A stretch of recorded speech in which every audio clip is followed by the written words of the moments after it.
見知らぬ男にいきなり関係を迫られた時、あなたはどこまで冷静でいられますか？ 2009 年5月10日、中国湖北省ハ東県、地元のホテル裕風賓館の一室には不穏な空気が漂っていました。どいてください。そのようなサービスは致しかねます。二人の男に詰め寄られ声を張り上げているのは女性従業員のドン・ユージャオ。男たちは彼女を部屋の隅へ追いやり、鬼の形相で睨みつけます。俺たちが誰だか分かって言ってんのか？黙って言うこと聞いてりゃいいんだよ。従業員のユージャオに対し性的サービスを執拗に要求していたその男たち。彼らはユージャオをソファーに押し倒し、彼女に覆いかぶさろうとしました。しかし次の瞬間、その部屋に響いたのは男の叫び声。そう、押し倒されたユージャオの手には血まみれのナイフが握られていたのです。男2人から性的サービスを強要され殺人を犯した女性。彼女の犯した罪は正当防衛なのか、それともこの事件で最後に報われるのは権力か正しさか、どちらだと思いますか？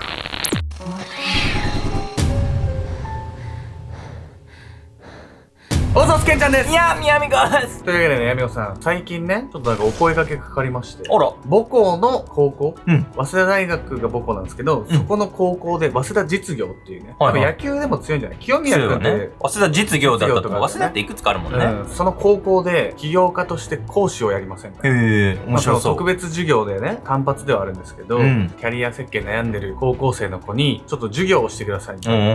うん。ぜひやりなさいよ。やりたいんですけど、俺授業やったらとんでもないことになるな。なんで？シンプルにうん、普通にはやりたくないんですよ。うん、まあそうね。はいまあ印象に残す方法でやりスラたいよね。イドでね、淡々と話すとかじゃなくて、もうめちゃくちゃ逆質問してやろうかなみたいな。おー。そう、相互にはいはい。話した方がいいじゃん。意外とねう、ん恥ずかしがって答えてくれなかったり、あるじゃん。思ってる想定の返答が返ってこなかったりとかね、なんか広がらないっていうオチもあり得るわね。でもね、タートルトークあるじゃん。うんどのパターンでももう全部やってやろうと思った。うん。何？うんそれ準備が大変じゃない？タートルトークみたいにしようと思ったら。いやいやいや、タートルトークみたいに、ちょっと答えるやつ、答えないやつで分岐して、またどのパターン作ればいいかなと思うんですけど、うん。まあちょっと熱血系でやってみようかなと。いいじゃない。はいちょっとそう動画撮ってアルゴメンタリーで公開する。できるかわかんないけど。先生ってさ、憧れるけど、うん先生に自分がなれるかなって思った時多分なれないなと思って。はい。いろんな制約あるから。だからこの、なんかちょろっと講師やるってなんか一番俺嬉しいかもしれない。あ、そうなの。はい。だからちょっとね、ワクワクしてるんですけど。あ、もう受けけることは決めたわけね。受けること決めてます、うんうんはい。スライドを作んないといけなくて、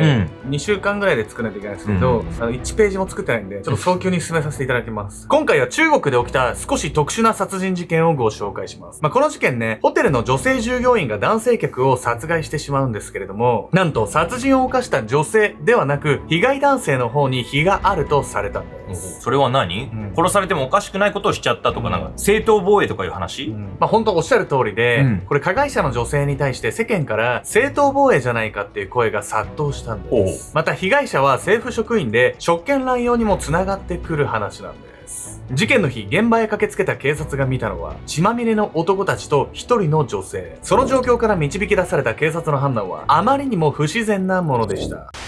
惨劇と不審な捜査。2009年5月10日、中国湖北省ハ東県。その日の夜、地元のホテル裕風賓館には多数の警察関係者が集まっていました。現場となったのは従業員休憩室。そこでは首や胸、腕など複数箇所を刺された男性が血を流し倒れていたのです。男性の名はドン・グイダー。政府職員の彼は企業誘致部門で主任職を務めていました。またグイダーと行動を共にしていた同僚ホアン・ダーチーも腕を刺されている状況。重体のグイダーはその後病院へ搬送されますが、道中で息を引き取りました。そして現場にはもう一人悲痛な面持ちで佇んでいる女性が。彼女はこの裕風賓館の従業員ドン・ユージャオ。事件について警察へ通報したのは彼女。そしてグイダーとダーチーを刺してしまったのもまた彼女でした。通報の電話口ですでに人を刺してしまったと告白していたユージャオは抵抗することなく連行されていったのです。取り調べを進めると、ユージャオは犯行時の状況を次のように供述。性的サービスを強要されたんです。それで断ったらすごい勢いで怒り出して、このままじゃ私の方が殺されると思って。当日、ユージャオは施設のスパエリアに洗濯をしに訪れたところ、被害者のグイダーとダーチーに性的な要求をされたといいます。それを拒否しても彼らが執拗に食い下がり、恐怖を感じて刺してしまったと。そう聞くと犯行は正当防衛にも思えますが、この翌日、警察はユージャオを故意殺人の容疑で逮捕したのです。どういうことなのこれ？別に恐怖を感じて反撃したってユージャオは証言してるわけでしょ、何彼女は嘘をついてるってこと？いや、このユージャオの供述に嘘はないんです。彼女に殺意があったか否か判断が難しい部分があったんです。最初に少し説明した通り、被害者の一人ドン・グイダーは首や胸など急所にあたる部位を複数箇所刺されて亡くなっています。警察はこの急所が的確に狙われている点を殺意の表れと捉えました。そしてユージャオが自身の身を守ろうとしたのではなく、怒りや屈辱の感情から犯行に及んでいる可能性があると考えたのです。一方で不可解にも、ここから警察の公式発表は2点3点。ホテルの従業員が口論になって客を刺した。特殊なサービスを求められて拒否し、逆上した客に恐怖を覚えて刺した。このように言葉を濁した発表が何度か行われ、ユージャオが供述した性的サービスの要求があったと明かされるまでには随分と時間がかかったのです。そう、まるで被害者側の落ち度を隠すかのように。その後、故意殺人の容疑は変更されましたが、警察が被害者のグイダーやダーチーを擁護する姿勢は変わりませんでした。続いて彼らは、ユージャオの犯行は正当防衛ではなく誤送防衛の可能性があると指摘したのです。誤送防衛、正当防衛と何が違うわけ？誤送防衛は、要は攻撃されてると勘違いして反撃してしまうことなんです。ここで本日のメトラキーワード、誤送防衛について。誤送防衛とは、自身や身の回りの誰かが襲われていると思い込み、実際には危険がないにもかかわらず相手を攻撃してしまうこと。例えば日本の事例にも、酔っ払った女性を介抱している男性を見て女性を襲っていると判断した空手有段者が攻撃して死亡させ、誤送防衛とされたケースがあります。危害を加えられそうになってやむを得ず反撃してしまう正当防衛とは異なり、誤送防衛は過剰な防衛行為として違法行為にあたります。ただし故意の犯罪ではないため、殺人罪ではなく過失致死罪となるなど、刑としては通常の殺人、傷害よりも減免される傾向にあるのです。今回の事件において、被害者2人は性的サービスの要求をしたとされていますが、彼らは要求をしただけで実際の行為には及んでいないとされています。また、殺されると思ったという主張もあくまでユージャオの主観、実際にどのような脅迫が行われたか定かではないことも、犯行が誤送防衛である可能性の一因となったのです。それらしい説明をしてるけど、なんかいまいち納得ができないというかさ、警察はなんか隠してるんじゃないのこれ。お察しの通りね、事件当日の被害者の行動について警察は濁している部分があるんです。その日、彼らと女性従業員ユージャオの間に何が起こっていたのか、順を追って辿っていきましょう。秘密のサービス。事件当日の夜、被害者のホワン・ダーチーとドン・グイダーはもう一人の政府職員と3人でユーフー賓館を訪れました。ユーフー賓館は娯楽のためのレジャー施設を有するホテル。ついさっきまで酒を飲み交わしていた3人はほろ酔い気分も手伝い、その施設へ遊びにやってきたのです。施設へ到着すると、ダーチーはグイダーらと一旦別れ、一人でスパエリアへと向かいました。そこで彼の目に飛び込んできたのが、洗濯をしに来ていた女性従業員ユージャオの姿だったのです。なかなかいい女だな。室内のベッドに座り、従業員のユージャオにじっと視線を向けていたダーチー。そしてユージャオが洗濯を終えて部屋を出ようとすると、彼は立ち上がりこう声をかけたのです。おいお前、俺と一緒に風呂に入ってくれ。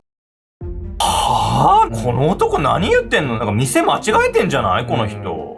実はね、あながち間違いでもなかったんですが、それにしてもね、ダーチーの客としての振る舞いにはかなり問題があったんです。実のところ、ユーフー賓館のスパは表向きは普通のスパですが、秘密裏に女性従業員が男性客と一緒に入浴を楽しむサービスを提供していました。しかしユージャオはスパエリアに洗濯をしに来ただけで、そうしたサービスを担当している従業員ではありません。私の仕事ではないので、そのようなサービスはできません。ユージャオはきっぱりとそう告げ、スパエリアを後にしようとしました。しかし、なんだと？誰に向かって言ってる？ダーチーはユージャオを背後から思いっきり引っ張り、先ほどまで自分が座っていたベッドに彼女を押し倒したのです。俺は政府の人間だ。逆らってタダで済むと思うなよ。ユージャオに覆いかぶさり、低い声でそう告げたダーチー。彼は恐怖に震えるユージャオの衣服に手をかけると、その体をまさぐり始めました。やめて！ユージャオは必死にもがきダーチーを蹴り上げると、無我夢中で近くの従業員休憩室へ逃げ込みました。休憩室には他の従業員も多数いたため、ユージャオは助けを求めようとそこへ向かったのですが、ダーチーは構わずその部屋へ入ってきたのです。いやいや、要求もめちゃくちゃだしさ、これ従業員の控室に勝手に入ってきてるわけでしょ、もう好き放題じゃない。ユージャオに何の落ち度もないわよ。政府の人間だからね、何やっても許されるみたいな考えがね、透けて見えるんですよね。問題はユージャオが殺人に及んでしまった時の状況なんです。彼女は一体なぜ凶器を振るったのでしょうか。鮮血に染まる刃。とっさに従業員休憩室へ逃げ込んだユージャオに対し、その後を追って部屋へ入ってきたダーチー。二人はその場で激しい口論になりました。ただの従業員のくせに生意気な娘だ。黙って俺に従っておけばいいんだよ。すると間もなく、ダーチーの同僚、ドン・グイダーも騒ぎを聞きつけその休憩室へやってきます。そしてダーチーから事情を聞いたグイダーはこう言ったのです。あまり無礼な態度を取るようなら、殺すぞ。グイダーは札束を取り出し、それを何度もユージャオの顔に叩きつけました。ほら、金が欲しいんだろ。とっとと言うことを聞けよ。ユージャオに罵声を浴びせ暴力を振るう二人に対し、居合わせた従業員も何度も仲裁に入ろうとしますが、男たちは手を緩めようとしません。ユージャオは休憩室から逃げ出そうともしましたが、すぐに行く手を阻まれてしまい、やがてその部屋のソファーに押し倒されてしまいます。そしてお金なんていらない。いくらもらっても絶対に嫌よ。従業員休憩室に響くユージャオの叫び声。彼女は一人掛けのソファーから何度も立ち上がろうとするが、グイダーはその度に押さえつけ、決して逃がそうとしない。堅くなに従おうとしないユージャオを睨みつけるように見下ろす男二人。恐ろしいその顔と力では絶対にかなわない彼らに囲まれている状況に、ユージャオは心底恐怖した。ダメ、殺される。ユージャオはそばに置かれていた自身のバッグへ必死に手を伸ばした。怒りで頭に血が上っていた男たちは、彼女がその中で何かを掴んだことに一切気づかなかった。そしてユージャオがバッグから手を引き抜いた次の瞬間、けたたましい叫び声を上げたグイダーの体は瞬く間に鮮血に染まった。その場に崩れ落ちた彼を肩で息をしながら見ていたユージャオの手には刃渡り7センチの果物ナイフが握られていた。グイダーは計4箇所をナイフで刺され、そのうち首と胸の2箇所が致命傷に。止めに入ろうとしたダーチーも右腕を刺されて負傷。血を流す2人を前に我に返ったユージャオはすぐに警察へ通報したのです。すみません、私人を殺してしまいました。故意の殺人かどうかみたいな論点になってたけど、やりすぎた部分があったとしてもこれ正当防衛として認められるんじゃないの？実はね、世間からの評価もおおむねね、ヤミコさんの意見と一致してるんです。事件後、公的機関とその不正を指摘する世論とで激しい衝突が起こるんです。正しき結末。被害者のグイダー、ダーチーは性的サービスを要求しただけで実際の行為には及んでおらず、ユージャオの犯行は誤送防衛の可能性があると断じた警察。一方で中国国民には警察の発表に不信感を抱く者も多く、ネット上では次のような声が上がるように、ユージャオは正当防衛で無罪だろう。汚職官僚に負けずに戦ってほしい。そう、中国政府による不正や権力乱用、役人の刑事面積などにうんざりしていた層がユージャオを支持し始めたのです。ネット上のユージャオを応援する投稿は400万件以上に上り、その影響もあって北京の弁護士が無償で弁護を引き受けると名乗りを上げました。実際に性的行為は行われなかったという発表に対して弁護士は、警察がユージャオの下着などの重要証拠を回収していないことを指摘。被害者が政府職員だったために警察による隠蔽工作が行われていると主張したのです。一方で政府の隠蔽工作は続き、ユージャオの周辺を取材していた記者が身元不明の人物から暴行を受けたり、録音や写真を強制的に削除させられることも。このようにユージャオの事件をめぐって国民と公的機関が睨み合いとなり、裁判の結果に一層の注目が集まったのです。そして事件から約1ヶ月後の2009年6月16日、ユージャオに下された判決は刑事罰の免除でした。すごい。あれだけ隠蔽工作されてたのに、正当防衛が認められたってこと？正当防衛が認められたわけではないんですけれども、刑事罰が免除されたのは世論の後押しが大きかったんです。